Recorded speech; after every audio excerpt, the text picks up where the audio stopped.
Good morning students. आज हम पढ़ेंगे गैर लाभकारी संस्थाओं का लेखांकन या accounting for not for profit organisation.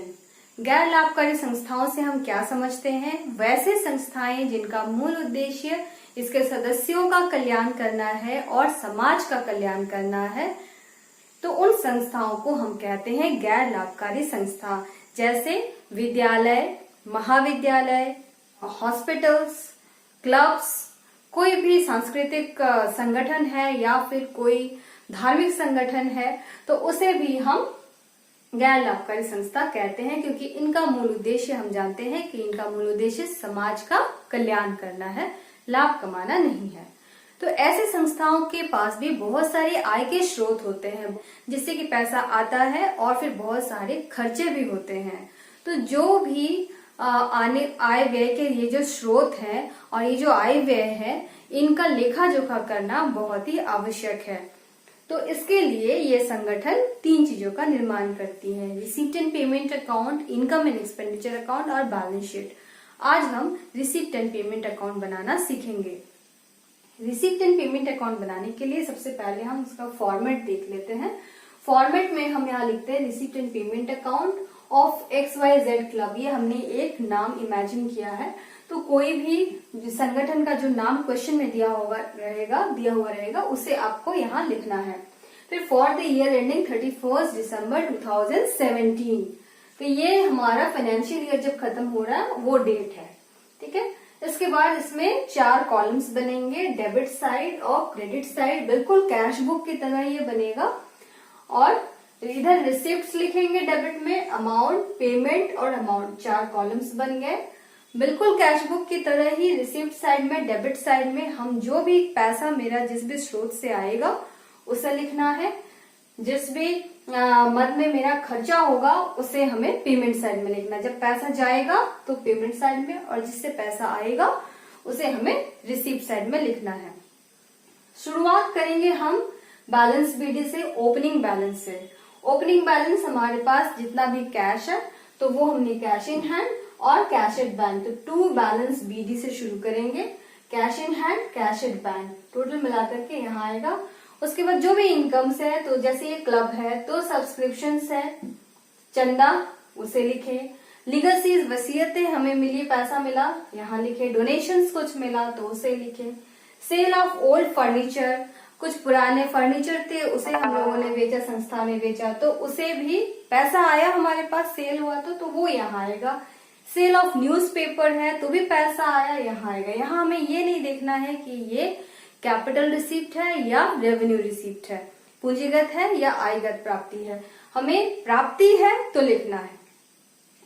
इसी प्रकार से हमें यहाँ पे अगर आउटस्टैंडिंग कुछ खर्चे हैं तो हमें उसको नहीं दिखाना है।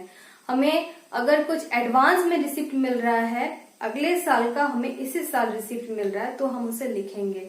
जैसे सब्सक्रिप्शंस में आपको खासकर मिलेगा कि वो पिछले साल का इतना था, इस साल का इतना मिल रहा है और अगले साल का इतना मिल रहा है। हमें कोई मतलब नहीं है रिसिप्ट एंड पेमेंट अकाउंट में कि वो किस वर्ष का, हमें सिर्फ मतलब है कि वो हमें इस वर्ष मिल रहा है, प्राप्त हो रहा है, तो हमें उसे यहाँ लिखना है। अगर ये पिछले साल का है, इस तरह से लिया हुआ रह सकता है कि 2016 का, 2017 का और 2018 का, इतना इतना इतना सब जोड़ करके हमें सब्सक्रिप्शंस में लिख देना है। अब हम आते हैं पेमेंट साइड में। तो पेमेंट साइड में सैलरी खर्च है, रेंट हमने दिया, इलेक्ट्रिसिटी बिल हमने दिया, रिफ्रेशमेंट नाश्ते वगैरह में खर्चा हुआ उसे लिखा। परचेज ऑफ फर्नीचर, हमने यहाँ फर्नीचर परचेज किया तो भी हमें यहाँ लिखना, क्योंकि पैसा हमारा खर्च हुआ। परचेज ऑफ बुक्स, सारे खर्चों को लिखने के बाद, सारे रिसिप्ट्स को लिखने के बाद हम लास्ट में कैश बुक की तरह इसे बाकी अकाउंट की तरह बैलेंस करेंगे। और हमारा बैलेंस अगर इधर आता है तो बाय बैलेंस सीडी होगा, cash in hand, cash at bank लिख के बैलेंस हमारा यहाँ आ जाएगा। अगर दोनों रहेगा तो हमें इन दोनों में से एक का बैलेंस दिया हुआ रहेगा। जनरली हमें एक का बैलेंस दिया हुआ रहेगा, तो बाकी जो बैलेंस आएगा वो दूसरे का होगा। कभी कभी आपको मिलेगा कि ये बैलेंस आपका इस तरफ आ रहा है, डेबिट साइड में आ रहा है, यानी कि डेबिट साइड, रिसीप्ट साइड हमारा कम है और पेमेंट साइड ज्यादा है। तो जब हम यहाँ पे भी मेरा बैलेंस सीधी आ सकता है तो हम यहाँ लिखेंगे टू बैलेंस CD, और ये हमारा होगा बैंक ओवरड्राफ्ट।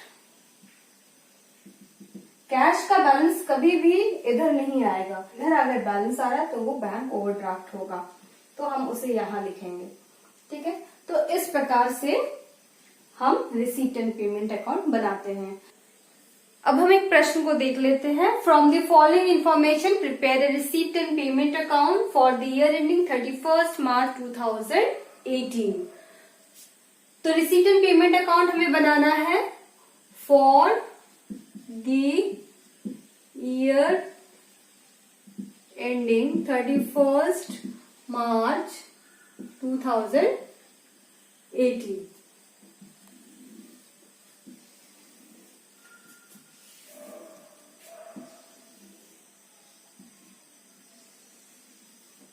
ये हमारा फॉर्मेट है, और credit receipts amount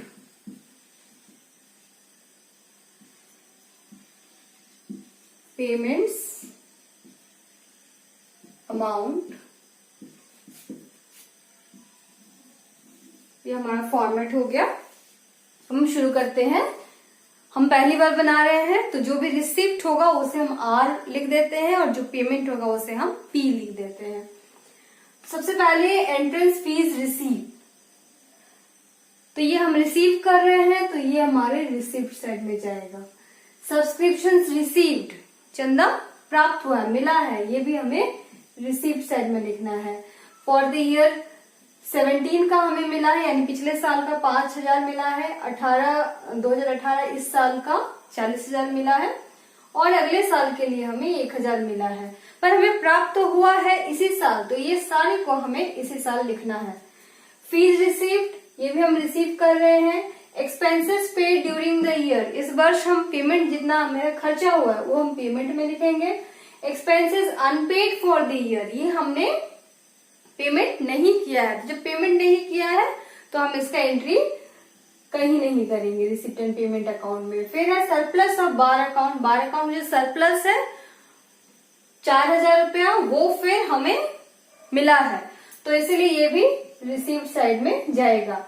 secretaries honorarium, secretary को जो हम पैसा देते, उन्होंने जो भी काम किया तो उसके जो पैसा देते उसे हम वेतन या सैलरी नहीं कहते, उसे हम ऑनरेरियम कहते, मानदेय कहते हैं। तो ये हम इसको हम पेमेंट कर रहे हैं उन्हें, तो पेमेंट साइड में जाएगा। परचेज ऑफ इन्वेस्टमेंट, इन्वेस्टमेंट हमने खरीदा, खर्च हुआ, पेमेंट साइड में जाएगा।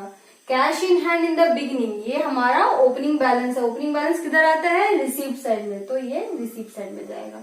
हम शुरू करते हैं इसे बनाना। सबसे पहले ओपनिंग बैलेंस, तो टू बैलेंस बीडी कितना है, 2000 रुपए हमने लिखाया। फिर है एंट्रेंस फीस रिसीव्ड, हम एक के बाद एक लिखते जाएंगे। अब एंट्रेंस फीस कितना है, 5000। फिर है सब्सक्रिप्शंस रिसीव्ड, सब्सक्रिप्शंस